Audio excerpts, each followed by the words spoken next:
Bueno, hace ya varios años que, en 2005, digamos, que estoy trabajando en lo que fue la creación del CIPAF, que es el Centro de Investigación para la Agricultura Familiar en el INTA, y dentro de ese centro de investigación, en el IPAF, que es un instituto, digamos, que depende de ese centro, que trabaja en la región pampeana.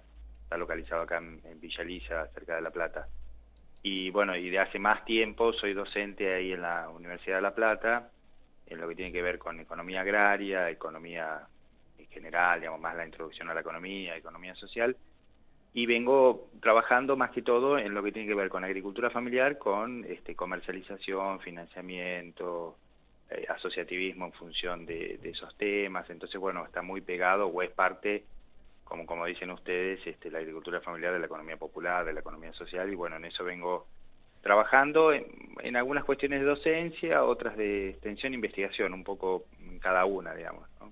Siempre investigación-acción, no una investigación más clásica o básica, sino siempre con los sujetos con los que trabajamos, ¿no? Claro, claro. Y cuando hablamos, Sergio, de agricultura familiar, ¿a quién nos estamos refiriendo? Bueno, nos estamos refiriendo a un tipo de productor que produce básicamente para su vida, digamos, para la reproducción o para poder vivir de la mejor manera posible él y su familia, y poder, digamos, reproducir la forma de producción que tiene ese productor. Estamos hablando también de un productor que vive en el campo o que está muy cerca del campo y que todos los días está trabajando en él, digamos, en su campo, que básicamente tiene trabajo familiar, a lo sumo puede haber algo de trabajo asalariado, y que puede producir o más para el autoconsumo, digamos, para lo que tiene que ver con satisfacer necesidades alimentarias, o puede producir básicamente para la venta, para el mercado, un poco para cada cosa, digamos, ¿no? En eso hay mucha. Lo que tiene la agricultura familiar es que es muy diversa, ¿no? Hay una gran heterogeneidad. Si uno piensa, bueno, desde el Tierra del Fuego hasta Jujuy, digamos, tenemos de los más diversos, ¿no? Hay una película, no sé si ustedes la han visto, Somos la Tierra, que hizo el INTA en el 2015, que es muy interesante en la descripción en imágenes, digamos, desde el pescador de centolla ahí en Tierra del Fuego Ujú. hasta los productores que hacen papa andina en el norte. Bueno, toda la diversidad de producción, de tipo de productores, bueno, de experiencias, de historia, de trayectorias personales, de cultura muy distinta, digamos, ¿no? Bueno, todo eso constituye la agricultura familiar, que tiene, si se quiere, un antecedente muy fuerte, que es la producción campesina. O sea, los campesinos vienen de hace miles de años, y la producción de los pueblos originarios también. Entonces, bueno, la agricultura familiar se suma en ese sentido, y es más una construcción de la política pública, más que de los sujetos o de la academia, digamos, ¿no? Porque en realidad hay Brasil en el 2002, cuando Lula asume la presidencia, empieza a tener un trabajo muy fuerte en la agricultura familiar, genera lo que se llama el PRONAF, el Programa Nacional de Agricultura Familiar, y a partir de eso pone esa impronta en el Mercosur, donde se arma la REAF, que es la Red Especializada de Agricultura Familiar, y a partir de eso todos los países, Uruguay, bueno, Argentina, Brasil y Paraguay, empiezan a tener una fuerte impronta de política pública o de planteo de temas, llamándolo agricultura familiar, ¿no? Y englobando esa tradición campesina, esa tradición del trabajo con los pueblos originarios, y bueno, incorporando otros sujetos muy diversos, el chacarero, el minifundista, el pequeño productor Claro. tambero, el huertero, el quintero, bueno, como se llama en cada región. Claro. Y la participación de la agricultura familiar en la producción de alimentos en Argentina, bueno, la campaña da algunos números, ¿no? Pero, digamos, es absolutamente importante, ¿cierto? Sí, sí, es muy importante. Los números esos, viste, son difíciles de tenerlos, porque en realidad, como no ha habido censos o no hay Claro. estudios muy definidos en función de los últimos tiempos, es difícil, pero claramente sabemos lo que se dice ahí, ¿no? Que la mayor parte de los alimentos que consumimos tienen que ver con eso, con la agricultura familiar, que ocupan la mitad del trabajo, solamente el 13% de la tierra, según el censo del 2002, que, bueno, que tienen mucho que ver con el arraigo y con la ocupación del territorio.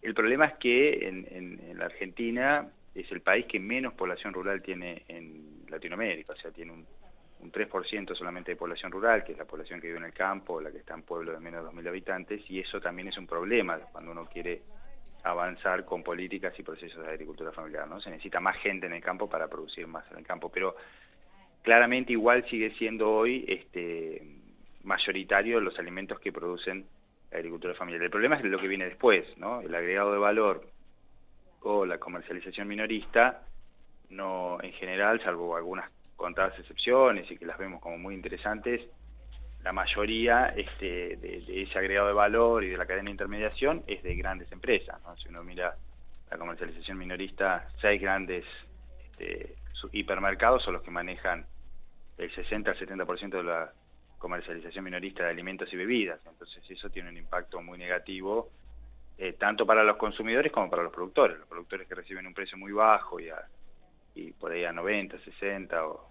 120 días, y los consumidores que consumen productos que no se sabe bien qué tienen dentro de ese producto y con precios altos, ¿no? Claro.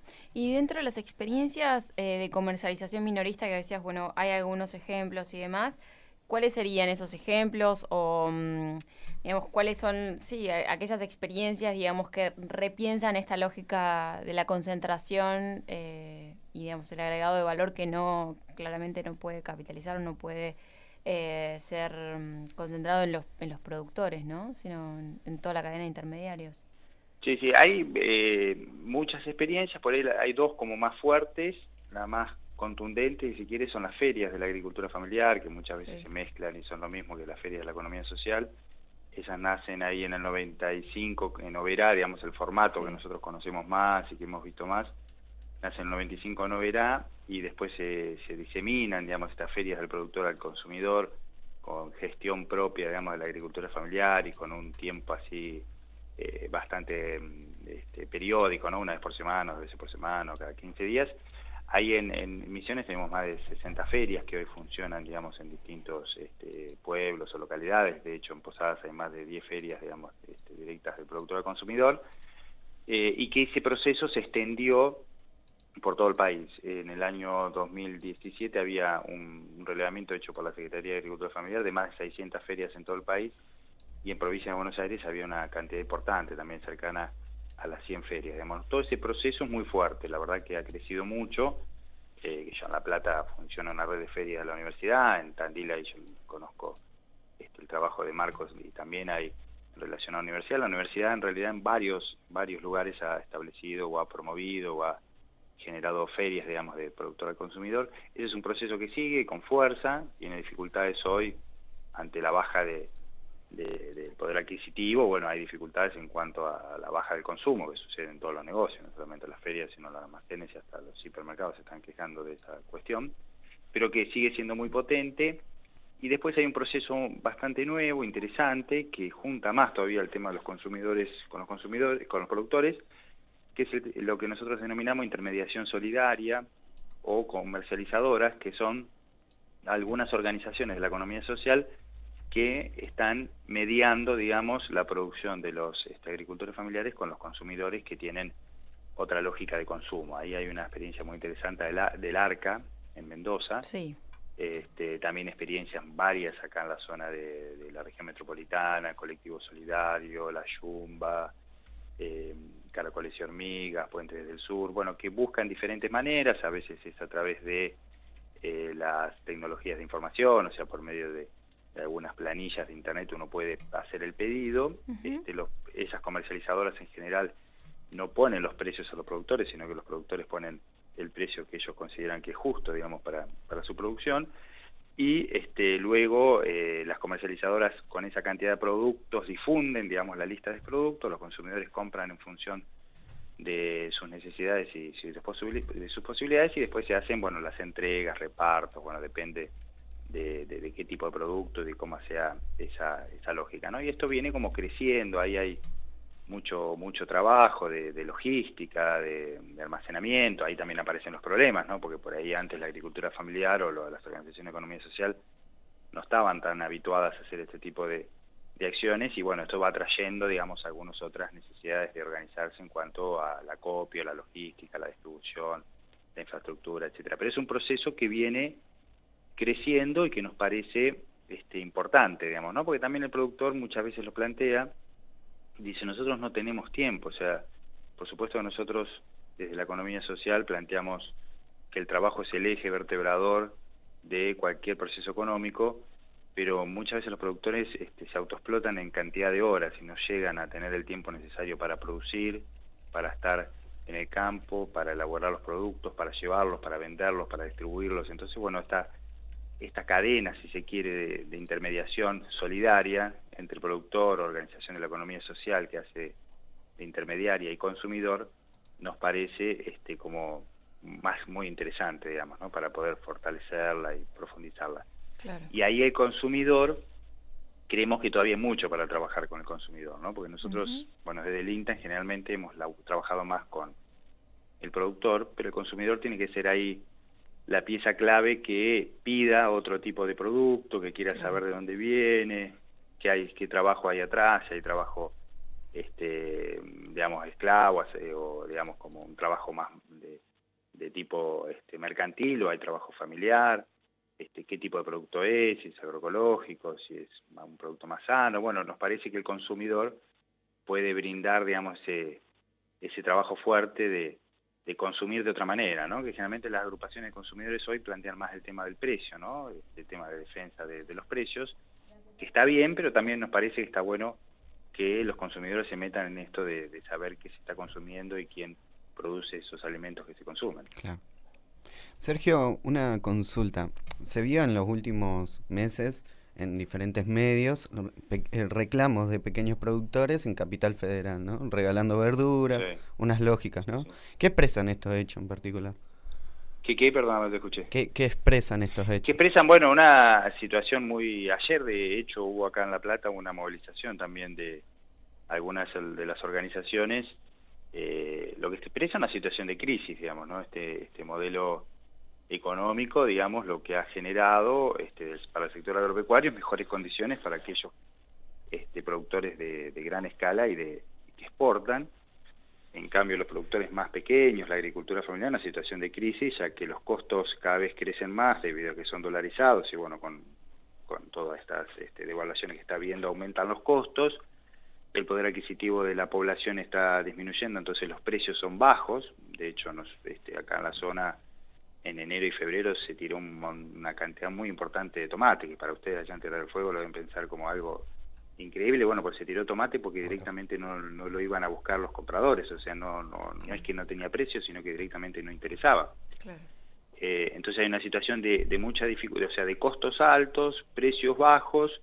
El tema de los alquileres está aumentando cada vez más porque hay una competencia fuerte, más que todo en los productos periurbanos, lo que tienen que ver con huerta, con flores, bueno, con distintos productos que se hacen periurbanos de las ciudades, y tarifas que crecen mucho más. Soy un productor acá que utiliza una bomba de agua, está pagando 7.000, 8.000 pesos por mes para poder generar electricidad. Entonces, en ese marco, sin tarifas diferenciadas, sin una efectiva implementación de la ley de agricultura familiar, sin mercados de alguna manera que puedan darle algún precio mejor a los productores familiares, genera o quebrantos o situaciones muy difíciles, ¿no? Entonces, bueno, los verdurazos en Capital Federal, la movilización de ayer, o el frutazo también que se hizo, que fue el primero, que se hizo en el año 2016, de los productores de peras y manzanas en Patagonia, se hizo en Capital Federal, ahí en Plaza de Mayo, demuestran, bueno, una situación muy difícil para el sector de la agricultura familiar que tiene que ver con el mercado interno, ¿no? Claro, y para trabajar sobre el mercado interno o poder brindar respuestas ahí, ¿qué sería necesario desde tu perspectiva, Sergio? Y sería necesario que hay varias cuestiones. La primera, me parece que es necesario, es importante, que la compra pública, ¿no? En ese sentido, Brasil durante mucho tiempo fue el que llevó la delantera. Entonces hay todos los programas alimentarios del Estado, escolares y otros, ¿no? Tanto los escolares como el ejército, la gendarmería, los hospitales, bueno, distintos puedan comprarle directamente a la agricultura familiar con ciertos acuerdos. Esto se hizo con mucha fuerza en Brasil. El 33% de los comedores escolares, de los alimentos que consumían los comedores escolares, se lo tenían que comprar a la agricultura familiar, o el PAMI, que tiene algunos también programas acá. Esto sería, digamos, como un eje fuerte, digamos, ¿no? Debería ser una política pública fuerte de que en realidad no es pagar más, sino derivar esas compras hacia un sector de la agricultura familiar que lleva mucha gestión, no es fácil, digamos, complejo, lleva mucha gestión, pero que se puede hacer perfectamente. Esa sería una primera cuestión. Y la otra sería empezar a elaborar programas de abastecimiento local y regional en las distintas ciudades donde se privilegien, o sea, generar algún tipo de mercados minoristas, almacenes, populares, o bueno, como se quieran llamar, donde haya gestión también de las organizaciones de la agricultura familiar, de la economía social, y que se pueda vender directamente los productos que se generan en la zona, digamos, ¿no? Claro. Todo requiere gestión, todo requiere organización, todo lo requiere lo que la economía social plantea que se tiene que llevar adelante para poder realizarlo, pero son procesos que se han venido dando en distintos lugares, que tal vez se vienen dando con poca intensidad, pero que con un fuerte compromiso del Estado en los distintos niveles, perfectamente se pueden realizar. Ahí, por ejemplo, la Patagonia, un ejemplo interesante del mercado comunitario de Bariloche, que bueno, ha tenido distintos momentos, pero que funcionaba en ese sentido, ¿no? O sea, era abastecimiento local, se vendía lo que estaba en la zona, si no se conseguía en la zona, se compraba en la región o en el país, todos productos cooperativos de la economía social, ¿no? Claro. Tanto productos frescos como elaborados, que se vendían directamente a precios buenos y a la gente de los barrios o de la zona donde estaba el mercado comunitario. Claro. Y en lo que viene del año, así ya vamos cerrando, te vamos haciendo se van disparando un montón de preguntas, el tiempo en la radio es tirano, como dicen en otros lugares también, pero respecto de lo que viene, ¿cuáles son los principales desafíos que tiene la agricultura familiar, por lo menos de aquí al 2019? El principal desafío, yo creo que siendo realista, es persistir. Claro. Mantenerse, poder estar, que no haya muchos productores que desaparezcan en este proceso, como sucedió entre 1988 y 2002, digamos, todo lo que fue la década de los 90. O sea, cuanto más persistencia haya de la agricultura familiar, que menos caiga la cantidad de productores, es como el principal desafío, digamos, ¿no? Uh-huh. Que en ese sentido creo que estamos mejor que en los 90, porque en los 90 estaba la Federación Agraria como organización y nada más. Hoy existen distintas organizaciones de productores, tanto periurbanas como en otros más rurales, digamos, más extensivas, que uno supondría que tienen más capacidad de poder seguir en la producción, ¿no? Con todas las dificultades que veníamos diciendo, los de la agricultura familiar, ¿no? Lo que estamos hablando de este sector. Entonces me parece que básicamente el desafío es persistir y bueno, y en ese marco poder hacer ir generando cada vez una mayor alianza con los consumidores. Parece que pasa por ahí, ¿no? Una alianza con los consumidores y entre lo rural y lo urbano, pero desde esto que tiene que ver con la producción familiar con los consumidores de las clases medias y las clases bajas, digamos, ¿no? Me parece que bueno, cuanto más fuerte sea una alianza en ese sentido, un conocimiento, ¿no? Porque muchas veces no se conoce, los consumidores no conocen quiénes son los productores, ni los productores quiénes son los consumidores. Entonces me parece que esos dos ejes son centrales, ¿no? La persistencia, trabajar en la persistencia de lo que estamos en el Estado, las universidades, en los medios, donde estemos, y este tema de poder generar cada vez más procesos de alianza, de encuentro entre productores y consumidores. Muy bien, muy bien. Bueno, Sergio, te agradecemos muchísimo la oportunidad de poder conversar con vos. Seguramente te estaremos llamando una vez más o algunas veces más en el año para poder seguir conversando sobre estos temas, ¿no? Bueno, un gusto, y si quieren, cuando quieran, voy para allá también. Cuando quieras. Estás bienvenido. Súper bienvenido. Bueno. Súper bienvenido. Bueno, te mandamos un abrazo. Que estés un abrazo grande para ustedes. Muchas gracias. Está bien. Y así estábamos conversando con Sergio Dumrauf, un compañero de un compañero de la Universidad de La Plata que trabaja en INTA, sobre agricultura familiar y los desafíos que hoy tiene la agricultura familiar, y el mensaje fue, o por lo menos el diagnóstico fue, que la posibilidad está en la resistencia, ¿no? En la organización entre productores y consumidores.